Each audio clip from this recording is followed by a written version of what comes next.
Bonjour. Voici un point complet sur l'actualité au 30 juin 2026. Nous abordons aujourd'hui les conséquences d'une canicule exceptionnelle sur la santé publique et les conditions carcérales. Nous analyserons les développements politiques et judiciaires récents, incluant des plaintes contre Jean-Luc Mélenchon et le débat sur la loi d'aide à mourir. Le point sécurité portera sur un attentat à Monaco, un crash aérien tragique et des piratages informatiques majeurs. Enfin, nous examinerons les enjeux de défense nationale et de souveraineté numérique. Canicule et impacts sociaux. La France fait face à une canicule d'intensité exceptionnelle. Les températures ont dépassé les 40 degrés Celsius dans plusieurs régions. Cette situation a conduit à l'activation de la phase 3 du plan Orsan, le niveau d'alerte maximal pour le système de santé. Une cellule interministérielle de crise a été mise en place dès le 23 juin 2026 pour coordonner la réponse des services de l'État. Cette décision est intervenue face à l'ampleur du phénomène climatique, dont les répercussions sont multiples. Sur le plan de la santé publique, les personnes âgées de 65 ans et plus sont identifiées comme étant particulièrement vulnérables à la chaleur intense. Plusieurs hôpitaux ont déclenché leur plan blanc, un dispositif de gestion de crise, pour faire face à l'afflux de patients présentant des symptômes liés à la canicule. Cela témoigne d'une pression accrue sur les services d'urgence. Les conditions carcérales sont également affectées de manière critique. Les prisons françaises, déjà confrontées à des problèmes de surpopulation, sont décrites comme invivables.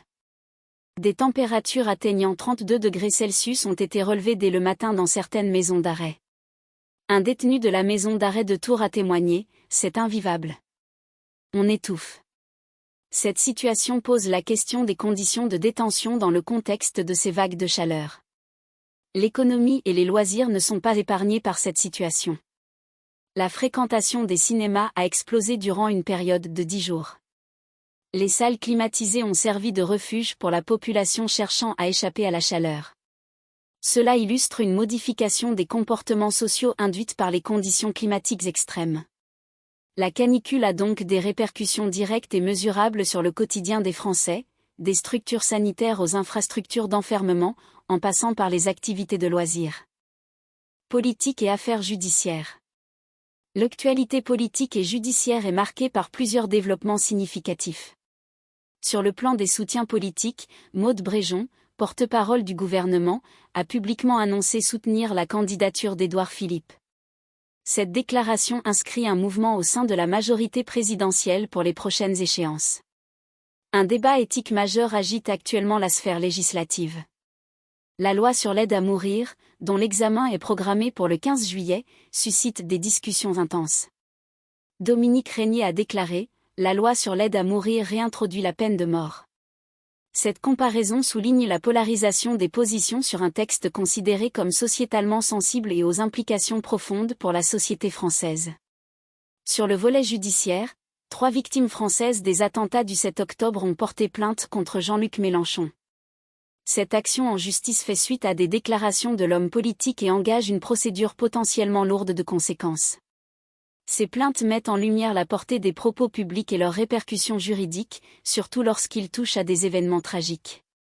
Par ailleurs, un scandale politique connu sous le nom de Yachtgate a continué d'alimenter les discussions.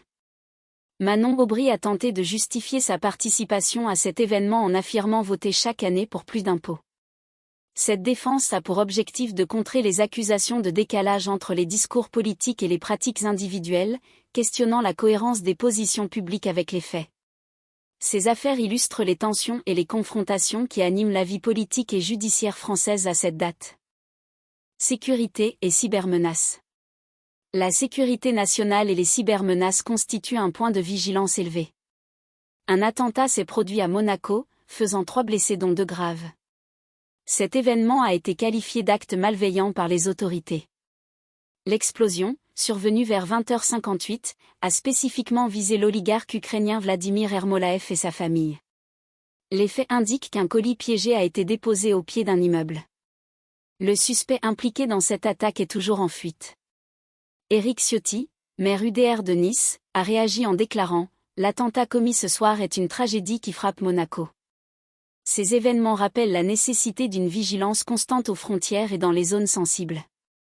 En parallèle, Un accident aérien grave a eu lieu près de Nancy le 28 juin. 11 personnes sont décédées dans le crash d'un avion de parachutisme. Cet incident met en lumière les risques inhérents à certaines activités de loisirs et les protocoles de sécurité associés. Sur le front des cybermenaces, la France est également ciblée.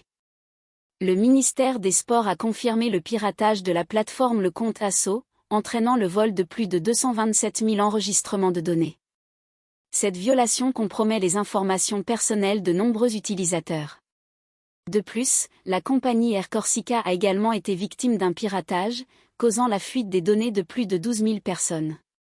Ces incidents de piratage soulignent la vulnérabilité des systèmes d'information des organisations, qu'elles soient publiques ou privées, et l'impact direct sur la protection des données des citoyens français. Ils rappellent la nécessité de renforcer les dispositifs de cybersécurité pour garantir la souveraineté numérique et la sécurité des informations personnelles. Défense nationale et souveraineté. Les questions de défense nationale et de souveraineté concernent des enjeux à la fois géopolitiques et numériques, impactant directement la stabilité et la sécurité de la France. Sur la scène internationale, l'Agence internationale de l'énergie atomique, l'AIEA, a déclaré qu'une vérification nucléaire très avancée sera nécessaire en Iran après un éventuel post-conflit. Cette exigence souligne la persistance des tensions autour du programme nucléaire iranien et ses implications pour la sécurité globale.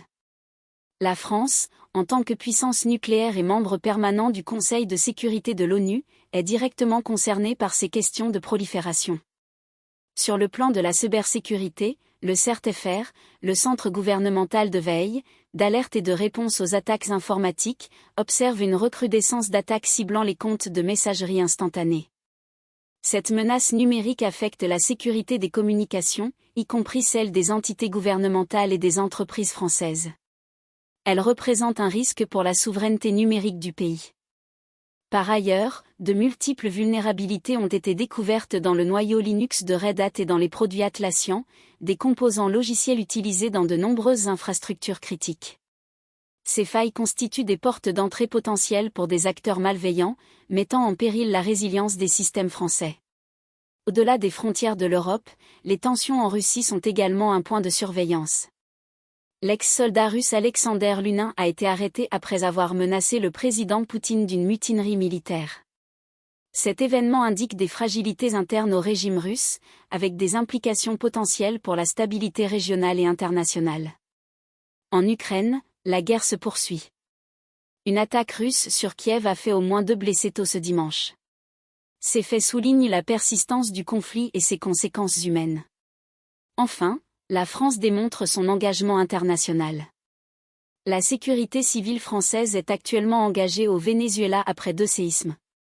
Cette intervention humanitaire illustre la capacité de la France à projeter son aide et son expertise à l'étranger, renforçant son rôle sur la scène internationale et sa solidarité avec les populations touchées par des catastrophes naturelles. En résumé, la France fait face à une période complexe, marquée par une canicule d'intensité exceptionnelle qui impacte directement la santé publique et les conditions de vie. La scène politique est animée par des débats sociétaux majeurs et des affaires judiciaires impliquant des figures publiques.